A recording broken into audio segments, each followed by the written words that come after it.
Thanks, friends and comrades, for inviting me here today. I've been asked to speak about our incredible success in Cannock in chasing the far right well off the streets of Cannock.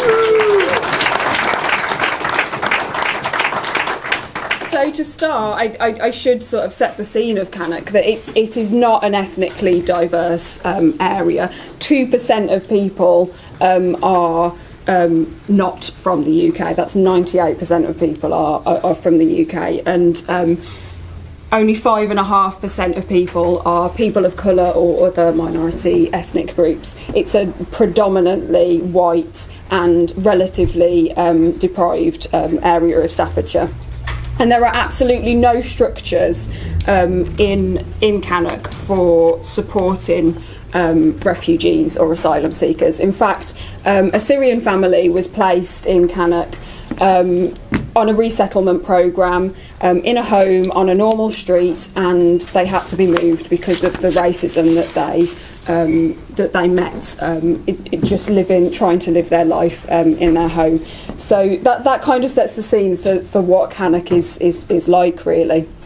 And of course, the government, we've seen them placing people who are seeking asylum, who have come here for safety, for refuge, for sanctuary, placing them in hotels, rounding them up, not much better than in a prison. They have freedom to come and go, but the facilities are shocking. And the government procured 2 large hotels in Cannock to house over 400 people seeking asylum. A massive change for the people of Cannock, and of course this is in line with Cecile and others has spoken about the horrendous hostile environment, the vile atmosphere that the government is creating, the rhetoric that they're using, and the scapegoating of people who are seeking asylum, people who have come here on those small boats across the Channel. And this, of course, this atmosphere emboldened local racists to agitate against the people seeking asylum, directly attacking them. There were physical attacks on the streets, as well as lots of threats.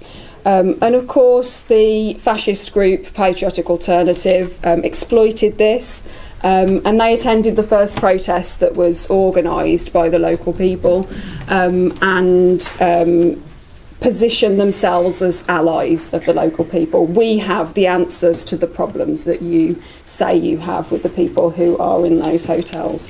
And so, of course, we mobilised. We mobilised as quickly as we could. We got out there on the streets. And the first protest was pretty scary. There was about 60 of us. There was more than 100 local people bolstered by real fascist groups. We were significantly outnumbered, despite gathering some really good local support in just the week's notice that we had to rally everybody. But by the second protest, which we had 3 weeks' notice to organise around, and turned out to be one of Patriotic Alternative's biggest events, the 3 leading members of Patriotic Alternative attended and spoke at that protest.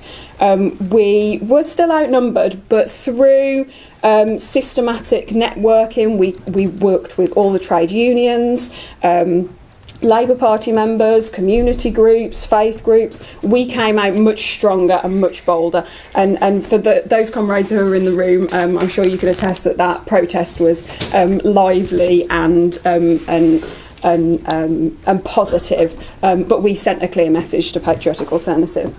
By the third protest, we had 5 weeks to organise, lots of further networking, a strong social media campaign with a strategy to attack the fascists, trying to drive that wedge between the local racist people and the fascists.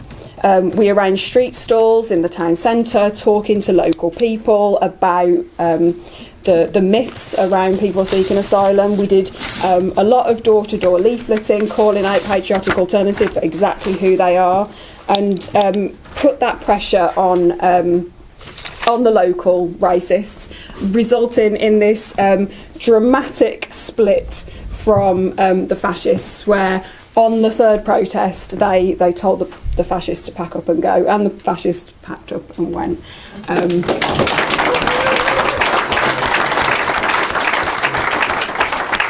On the first protest, they marched in with their flags and their angry voices, and it was horrible.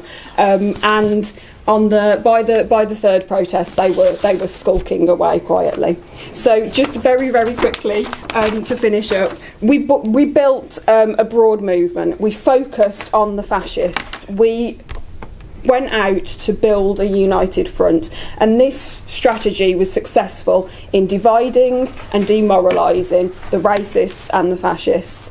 And it's clear that there is an ongoing fight against racism, and we need to continue to build with that in Cannock.